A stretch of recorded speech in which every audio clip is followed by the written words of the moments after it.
voir la prière efficace. Quelles sont les conditions pour qu'une prière soit efficace? C'est ce que nous allons voir aujourd'hui. Premier niveau, les conditions pour qu'une prière soit efficace, c'est prier dans la sanctification. La Bible dit dans le livre de 1 Pierre 1, verset 15 à 16, être saint dans toutes les conduites. Le péché est un obstacle à l'exaucement à la prière.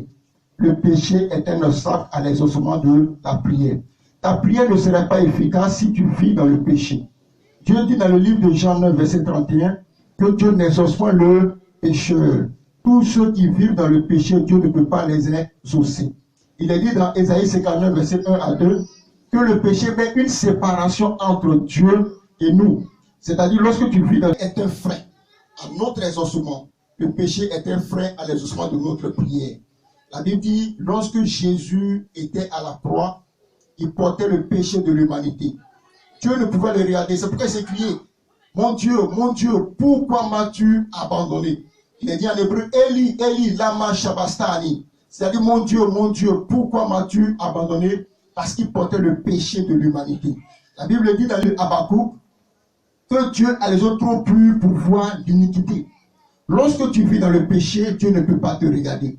Et tant plus qu'il ne peut pas te regarder, tu ne seras pas exaucé. Le péché est un frein, est le deuxième sujet, le deuxième point. Qu'est-ce que peut faire une prière? Qu'est-ce qui peut rendre une prière efficace? C'est de prier dans la persévérance. Persévérer veut dire quoi? Persévérance vient du mot, vient du verbe persévérer, qui veut dire persister, demeurer ferme et constant dans une décision, une action entreprise. Nous avons le cas d'Élie le prophète. Dans le livre de Jacques 5, verset 17, nous avons lu cela. Il dit qu'Élie a prié avec insistance pour ne pas que la pluie tombe. On dit la prier avec insistance. Nous devons prier avec insistance. Ce n'est pas toutes les prières que nous faisons tout d'un coup que la prière nous recevons les ossements. Souvent il faut insister. Souvent il faut prier. Jésus a dit à ses disciples, vous n'avez pas pu prier 1 heure du temps avec moi.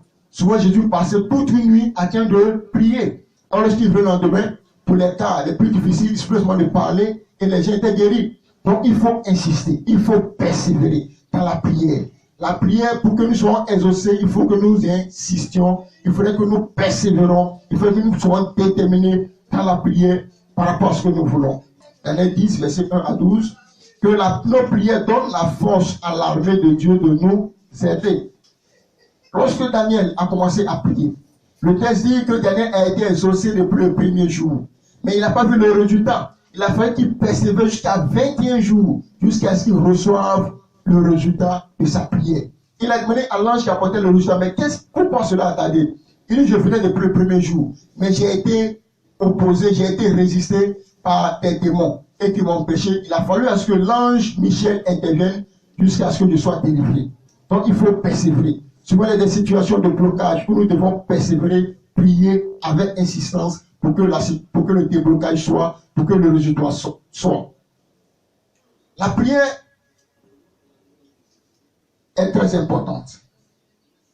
Lorsque nous prions, c'est mettre de l'argent dans notre compte bancaire céleste. Lorsqu'une personne prie, c'est mettre de l'argent dans son compte bancaire céleste. Il est dit dans Apocalypse 3, verset 5 à 8, que les prières sont comme des parfums. Il est dit dans Psaume 14, verset 2, que la prière est comme de l'encens.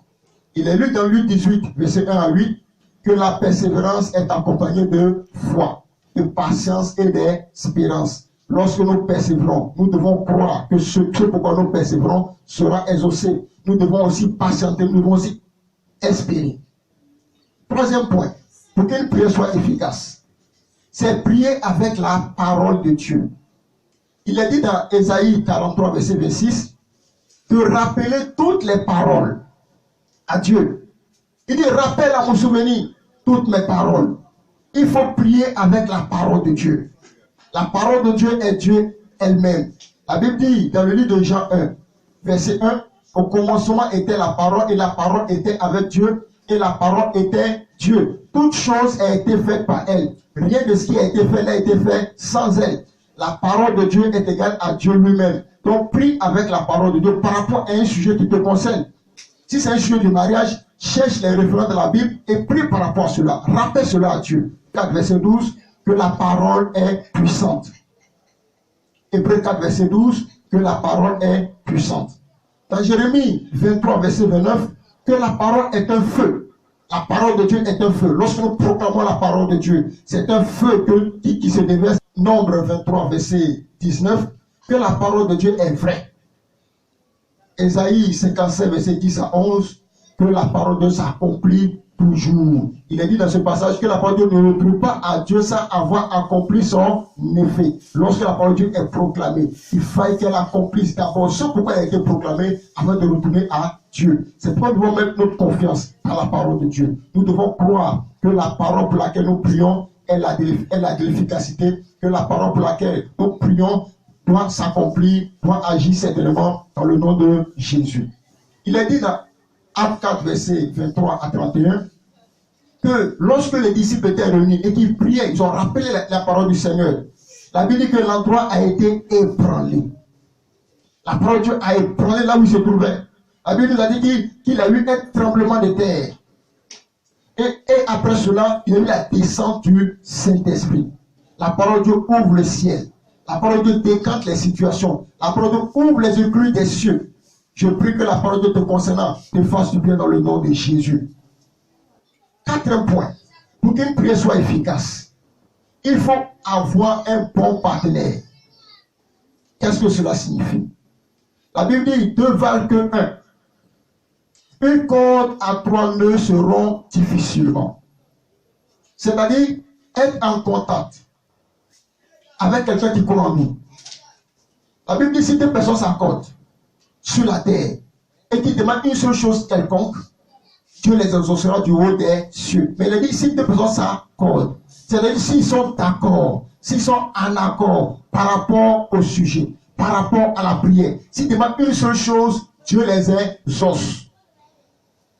Un obstacle à la prière est avec qui nous prions. Si nous prions avec des personnes qui ne croient pas en nous, ou qui nous combattent, qui ne sont pas avec nous et qui sont souvent même contre nous, tu ne seras pas exaucé. C'est un peu comme une muraille. C'est un peu comme des fissures dans la muraille. Il a dit dans Matthieu 18, verset 19 à 20, si 2 personnes s'accordent sur la terre et qui demandent une chose quelconque, Dieu va les exaucer. Il est dit verset que tous les Juifs se sont mis d'accord, d'un accord pour prier. Depuis 3 jours de jeûne, ils sont priés. Au bout de 3 jours de jeûne, Dieu a confondu, Dieu a pris la situation en leur faveur. Et le 5e point, pour terminer, il faut prier avec vous. La Bible dit, chaque année, Anne partait à Silo pour prier. Elle n'était pas exaucée. Mais il fut un jour, une année, où lorsqu'elle est partie, elle a prié. Elle a fait un feu au Seigneur. Elle dit, Seigneur, si tu me donnes cet enfant, je te le redonne. La Bible dit que lorsqu'elle a fini de faire le vœu, l'année prochaine, elle a embrassé un fils. Il faut souvent faire des vœux par rapport à une situation. Mais lorsque tu fais le vœu, il faut l'accomplir. Si tu sais que tu n'as pas accompli le vœu, ce n'est pas la peine de le faire. Je vais rappeler qu'est-ce qui peut rendre une prière efficace. Qu'est-ce qui peut faire que nos prières soient efficaces, que nos prières aient de l'effet? Premièrement, il faut prier dans la sanctification. Deuxièmement, c'est de prier dans la persévérance. Troisièmement, c'est de prier avec la parole de Dieu. Quatrièmement, c'est d'avoir un bon partenaire de prière. Cinquièmement, c'est de prier, de faire la prière avec un vœu. Que Dieu te bénisse. Je prie que le Seigneur te restaure. Je prie que Dieu te renouvelle, que toutes tes prières que tu adresses à Dieu reçoivent l'exaucement dans le nom de Jésus. Que tout ce qui est bloqué dans ta vie soit débloqué dans le nom puissant de Jésus. Je vais prier en ce jour pour une personne qui est malade. Reçois la visitation divine. Reçois la guérison là où tu es. Au nom de Jésus, j'envoie le feu du Saint-Esprit qui descend sur toi, qui te visite maintenant au nom de Jésus. Que tout ce qui est cancer, tout ce qui est maladie, tout ce qui est kyste, tout ce qui est infection dans ton corps est détruit dans le nom puissant de Jésus. Reçois la visitation divine. Reçois la guérison maintenant au nom de Jésus. C'est fait au nom de Jésus-Christ. Je crois que tu es guéri. Et réponds Amen. Dans le nom de Jésus, tu reçois la guérison. Amen. Que Dieu te bénisse.